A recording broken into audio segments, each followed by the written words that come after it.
Hi, everyone. This is episode 39 of Getting Everyone Moving, brought to you by Palms to Pines Parasports. Today, we're talking with a Japanese friend, Kentaro Fukuchi. Hi, Kentaro. Hi, Mike. Hey, so tell us how you got involved in the world of, adaptive sports. Mhm. Well, I think, adaptive sports or sports for me in the beginning because, well, it's kind of part of my life because I studied in inclusive education schools and with a lot of friends, I used to like do ball games and also I just played with other kids hide and seek or any other sort of sports or play like others do. Then when I grew up, I started to play soccer, but for me it was a bit difficult because I cannot run like alone like them, and even if I got the ball in which we got a sort of tinkle sound, it was a bit hard to play with others at the same level.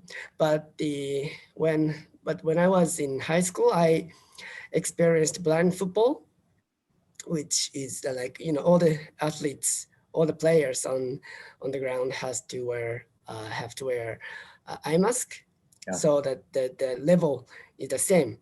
Then I enjoyed it, and also I tried many kinds of sort of adaptive sports well, now I do surfing, although I'm away from it for 4 months due to the COVID. Yeah. But yeah, I enjoy surfing, and also when I used to live in Hokkaido until 3 years ago, I tried skiing.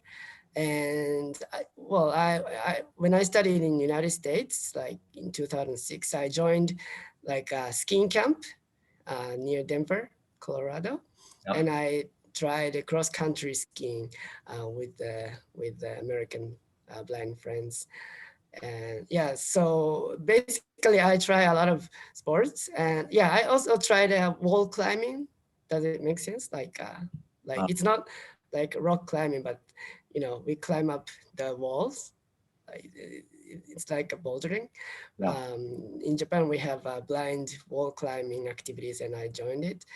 So yeah, for me, it's kind of like part of my life. Doing sports is part of my life. So yeah, I love it. And one of the good things is that I can connect to different people through sports. Yeah. So that is, yeah, one of the good things of sports for me.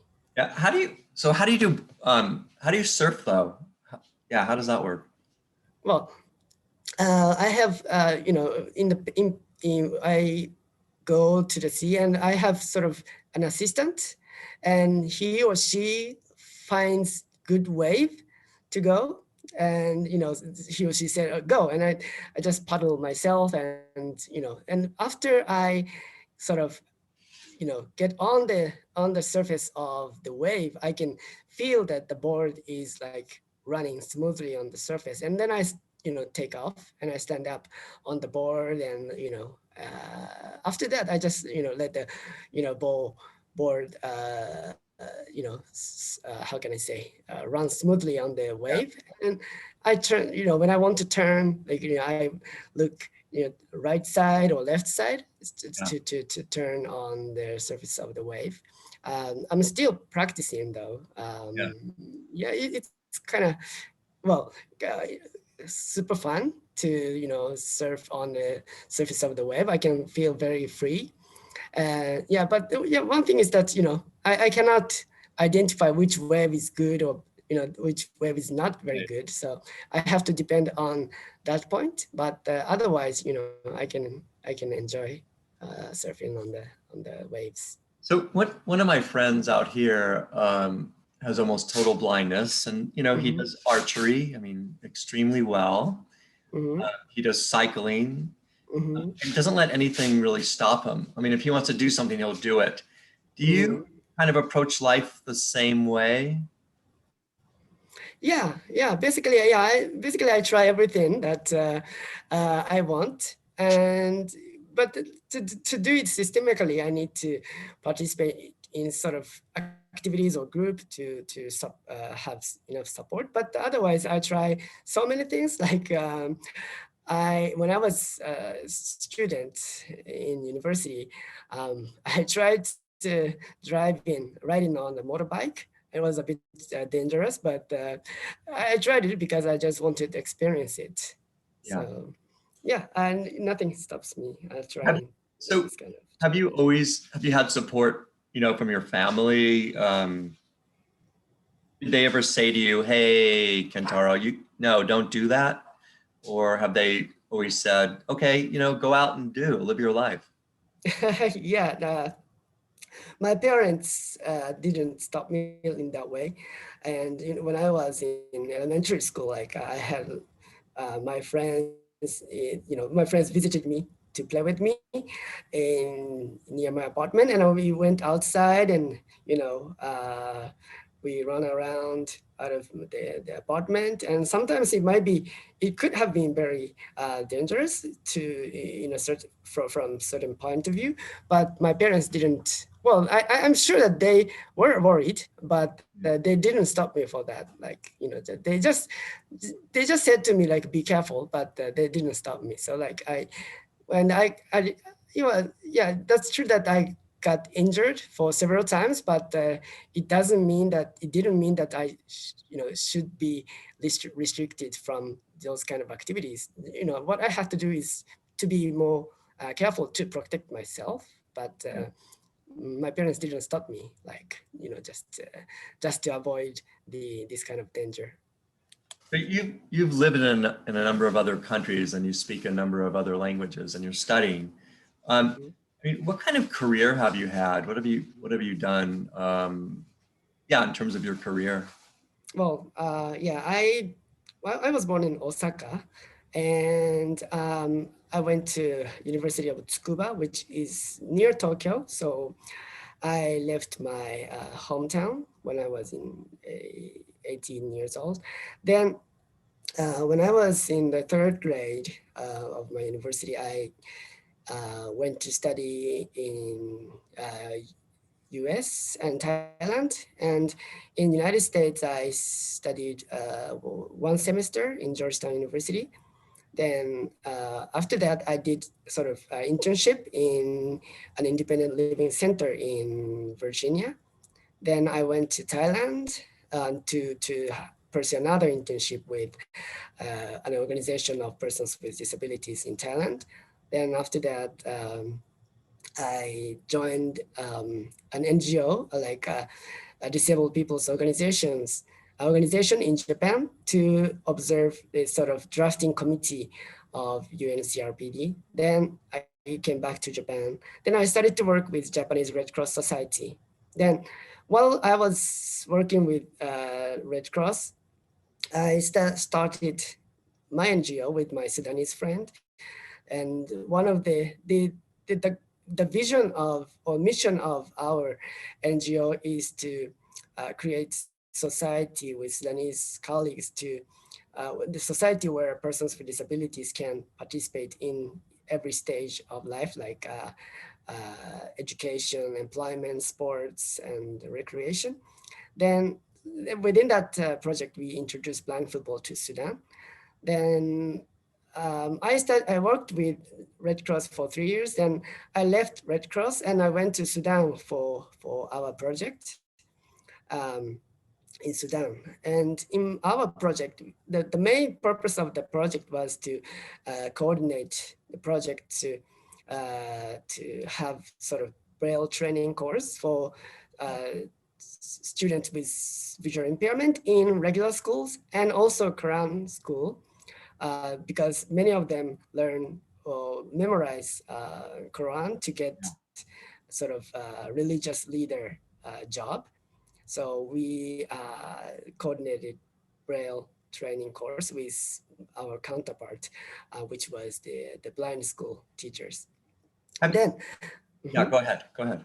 Yeah, and also while I was working with Red Cross, I did this NGO work as a volunteer. Then we introduced blind football to Sudan, like inviting trainer from International Blind Sports Association Yeah. to introduce the rule of blind football and how to train the athletes and how to train coaches, etc. Then in Sudan they started this sort of blind one of team for blind football. So when I stayed in Sudan for my project, I used to play with them, like in blind football. Yeah. And what is interesting is that they had sort of promotion or advocacy work, or well, they just sought for supporters. And the national, how can I say, national stadium Yeah. of futsal ground offered sort of free spot for blind football team. Then so we, every Tuesday we had a spot to practice football with them. So yeah, I think that was sort of a good approach to how can I say, we just how can I say, presented the blind football to Sudanese blind, and they themselves worked for them to have the freedom to practice blind football. Yeah. So they are that was their achievement. Yeah. So in Sudan, I, I I did the project itself, and I enjoy myself as a blind football player. And then I went to UK for my master's degree, and I went to University of Sussex to study international education and development. Then in 2013, I finished the program. Then I started to work with JICA in Sapporo, Hokkaido. Yeah. And in Hokkaido, I was responsible for training programs. So we invited, like officials or experts from developing countries to share our experience and knowledge in Japan in various fields like education, health sector, or disability, or small enterprise regulation or promotion, etc. Yeah. Then from 2018, I was transferred to the headquarters of JICA, and I'm in the team of social security. So I am responsible for managing those projects around persons with disabilities in developing countries. Yeah. So that is my short career. It's a long career. Now, I've lived in Nepal and India for 7 years, and so, Mhm, there's certain challenges for me having grown up in the United States. Um, mhm, what were the challenges somewhat similar? I mean, in terms of living in Japan and then living in Sudan, how are the mhm. challenges different for you as, someone who, has a visual impairment? Oh, yeah, that's a good question. Actually, in terms of sort of infrastructure, I think Japan is very easy, especially Tokyo and Osaka is wonderful place to live because I can, go anywhere I want with like subway or metro Yeah. or like using public transport. But in Hokkaido, if I go out of Sapporo, it's very difficult. I cannot move around without, car or driver. Yeah. Whereas in Thailand, for example, it's very, how can I say, easy to move around in Bangkok and outside of Bangkok as well, because people are very kind, or they are interested in, other people. Like, for example, like in Japan, when I just go out and walk around, well, some people just talk to me, offering help, etc. But in Thailand, like they come to me and offer help, of course, but other than that, they are more interested in me, like more personal. How can I say? In more personal way, like well, one example is that if I ask for help in a part of to a person, to a personnel working with the metro company in Japan or in station, well, he or she will, well, of course, they will help me and to put me on the train or help me to transfer train. But in Thailand, they ask me, oh, where are you from? Are you a Japanese? And oh, how is Thai and how is Thai food? How is Thai girl? Huh. And what is the difference between Thai girl and Japanese girl? And which do you like? And are you married? Etc. Etc. They ask me a lot of questions, and they are interested in me as a person. So it's very interesting. Mm, And yeah, and in Sudan that's the same. mm, And actually, in the United States, I feel kind of similar thing. Like well, I stayed in Washington D.C. and I also stayed in New York, Manhattan, New York for a few weeks, yeah, and I found that yeah, in the beginning, like it's very easy for me to move around those kind of cities because the streets are very organized, like numbered and yeah, alphabets. yeah. Yeah, and it's very easy to imagine how I can move around. But the people there are kind of similar to like people in Thailand or Sudan, not like in Japan because they're somehow interested in like not all, but for example, like when I was in working in well when I get on a bus in Washington D.C., like somebody will come and ask me where do you go or where do you get Yeah. off, etc.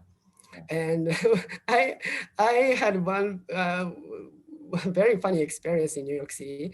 Like I stayed somewhere Fifth Street was near Astor Place.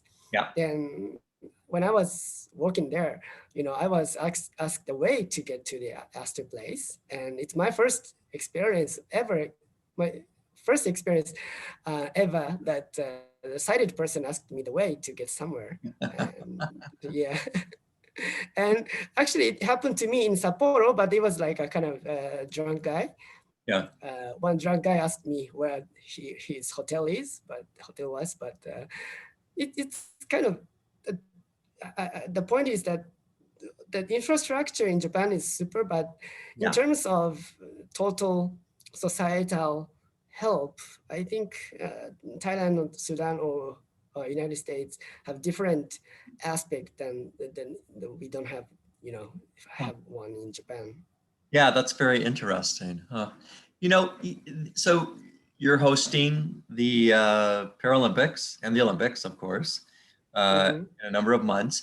Do you think that people becoming more exposed in Japan to Paralympics and Paralympic athletes um, will change society at all? I mean, obviously it has to create more awareness, but do you think people may change their attitudes, towards people with various, Mm. disabilities? Yeah, I think in last 7 years, from 2013 when we got the when they decided to host Olympic and Paralympic in Japan, like I think the attitude of the personnel in public transport sector has changed a lot. It's very obvious. For example, before when I asked for help to in a station, sometimes those personnel are kind of, how can I say, not very friendly. They are sometimes they gave me sort of kind of attitude like, is it your first time, like that. They asked me whether it was my first time, or like, you cannot, why didn't, why they asked me why I didn't reserved or make a call in beforehand, like that.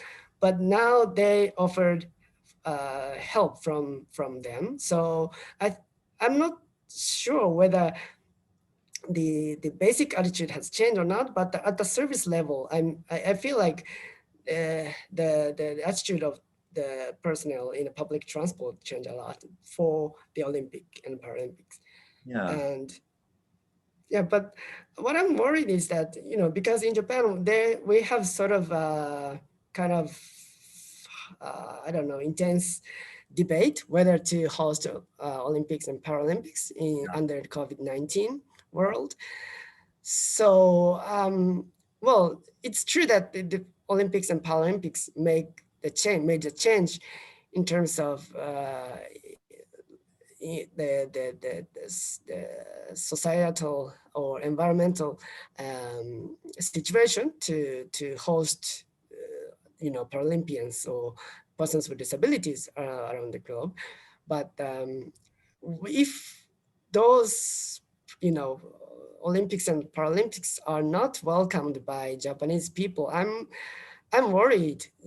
This kind of change that had been made before is also, how can I say, is also devalued, like, because I think that those kind of changes were made possible because many of Japanese people were happy about the Olympics or excited about Olympics and Paralympics. But when they got negative about it, maybe all those changes might be less valued. So that's my worry.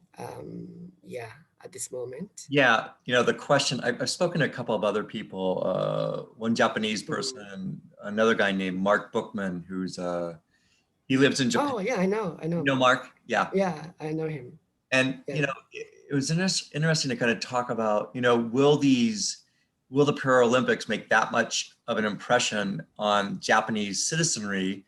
And so will that be sustainable? Will there be more, recreational opportunities? I know I've seen some anime, right, for the Paralympics, which I thought, very interesting, but you kind of wonder in the long term, so will there be more accessibility? Will there be, apartments that can house, someone who uses a wheelchair for mobility? Do you think those kinds of infrastructure changes may happen or not? I mean, what's your sense of it?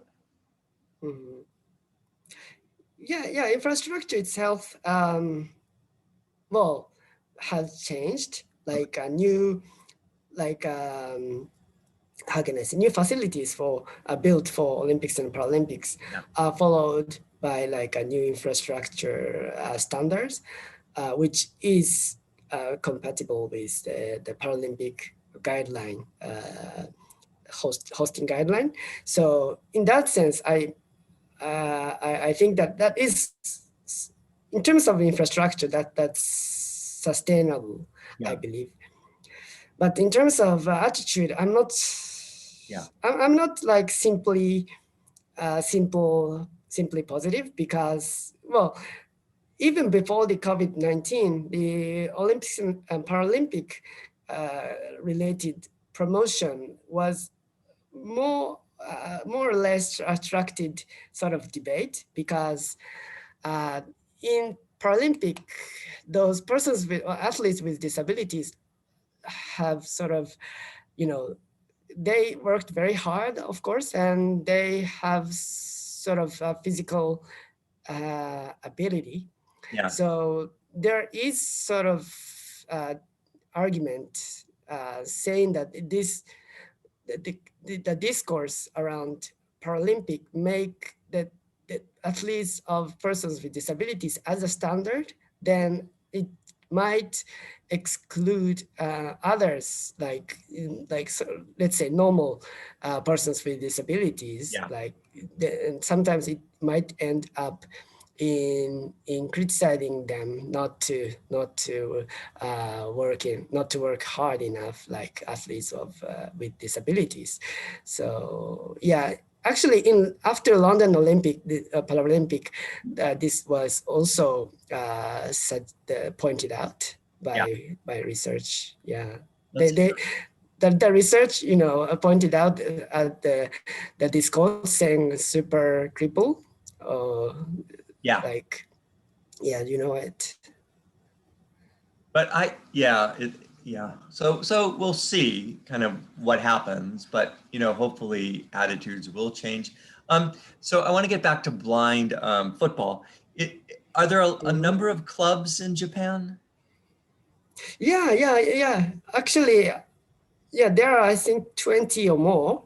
No. So 7 years ago, it was maybe 10 to 12 or 13, I think. So I think that the Paralympic in 2020 obviously stimulated the attention for the adaptive sports. So, we've got, a lot of clubs of playing football in Japan. So yeah, this is very positive. And for example, when I was in Hokkaido, we started one football team, Yeah. and now they've got two in Hokkaido area. So yeah, there are a lot.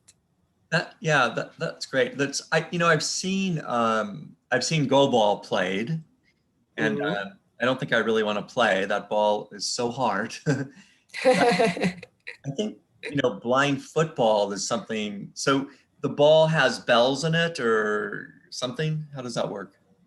Yeah, it's they've got sort of small metal plates in it. So like it's not like a bell, but it sounds like yeah, make tinkle sound Yeah. and with the metal, and it's more like futsal. We've got Okay. four players in a pitch, and all of them are blind. I mean, they have to wear Yeah. eye masks, and the goalkeeper is sighted.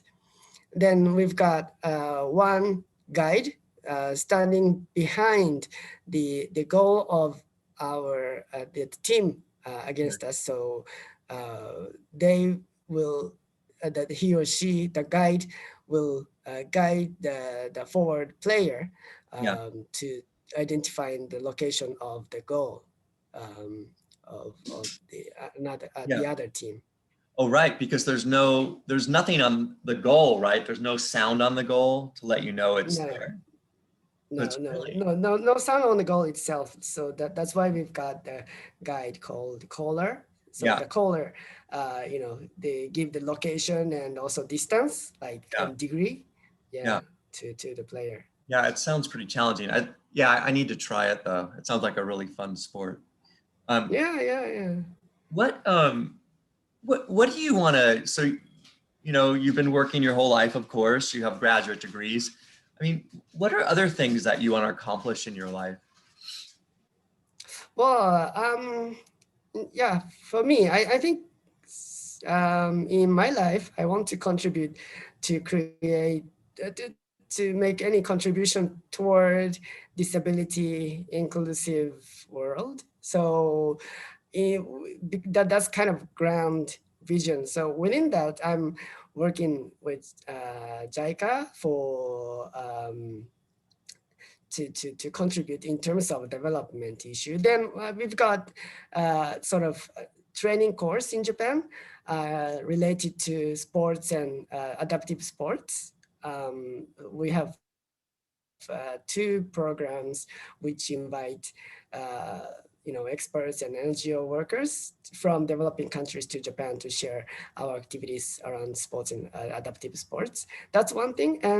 But yeah, within my life, I want to enjoy like sports and other, any kinds of aspect of life, because I think the challenge itself may, how can I say, will expand the horizon of inclusion of persons with disabilities. Because when I was doing job hunting after graduating university, I faced a lot of barriers, Yeah, because in Japan we have to take sort of writing exam to pass your first screening to get the job, and it's done on the internet and it's not accessible at all. So I had to negotiate with different companies to, how can I say, to for reasonable accommodation. Yeah, but and then I got a job. So then sports itself, well, I didn't imagine that I could do surfing, and but now I can do. And yeah, I want to try different sports and other kinds of recreational activities so that I can expand my life. and also that gives me sort of inspiration to uh, how I can contribute to the disability inclusive world, either through my work or not, traveling around the world. And now we are going to start sort of project around universal tourism Uh-huh. for Palestine.